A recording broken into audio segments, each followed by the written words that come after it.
Okay, guys, so today's February the 20th.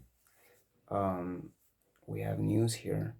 Blinken just made a little speech in which he is warning China that if China were to provide lethal assistance, then there would be probably actions taken against them. So let's go ahead and take a look here. We are concerned that China is considering supporting Russia's war effort in Ukraine with lethal assistance, something that we're watching very, very closely.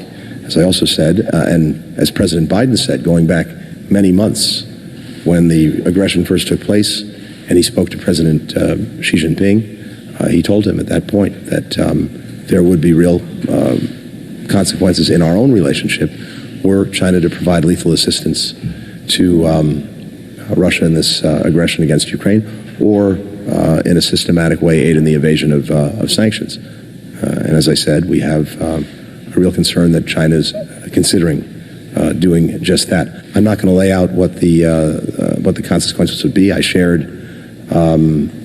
these concerns directly with the senior Chinese foreign policy official Wang Yi when I saw him at the Munich Security Conference just the other day.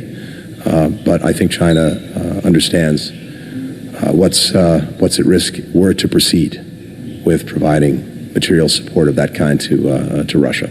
I also know from conversations with many other countries, including in Munich, that many other countries would take very seriously the provision of such support by China to Russia. And this would be a real problem for China in its relationships with many other countries, not just the United States. So, Netherlands orders Russian embassy to downsize and closes St. Petersburg consulate. So both the Netherlands and Russia has been downsizing their embassies and just altogether their foreign relations. So that's a little concerning, just because their relations, you can say, diminishing for lack of a better term here. Netherlands orders Russian diplomats to leave. Dutch government accuses Moscow of trying to send spies to Netherlands. Okay, so that's their reasoning behind it, due to possible intelligence collection um, from Russia. So they're afraid that Russia's collecting intelligence from Netherlands using spies. Okay, it says here Macron wants Russia's defeat in Ukraine without crushing Russia. So that makes sense, because if Russia were to get crushed, then that would probably, in effect, cause a bigger problem, just because I don't think Russia would accept defeat, or as Macron puts it here, a total crush of Russia. So it looks like Macron is the only one trying to sort of be the mediator in this whole thing. Okay, so Taiwan undersea cable cuts linked to Chinese vessels. So whether the cables were intentionally sabotaged is still unknown. So let's go ahead and take a look at the map here. Here's Russia, here's China, and here's Taiwan. So there are cables here, and it says that they were most likely cut by Chinese vessels. They're in very close proximity. And Britain will help any country willing to send fighter jets to Ukraine. It says here, Britain stands ready to support any country that was willing to send fighter jets to Ukraine right now, Prime Minister Rishi Sunak said on Saturday, as he urged allies to maintain their support. So it looks like they won't send fighter jets, but they'll support countries that are willing to send fighter jets. Makes sense. Okay, Russia is trying to hide war crimes as it rebuilds destroyed Mariupol city into a model city.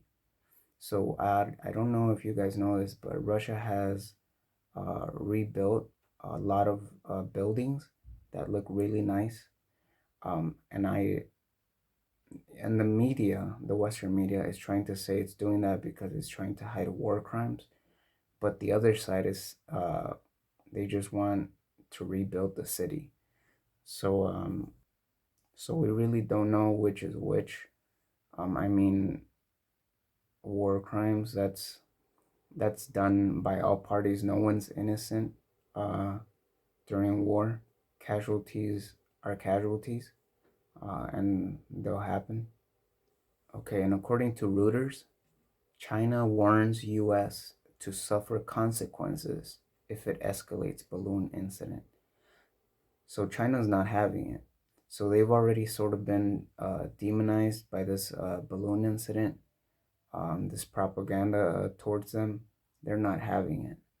And they're basically saying, if you keep going with this, running this story on us, then you will suffer consequences. I don't think they said suffer consequences.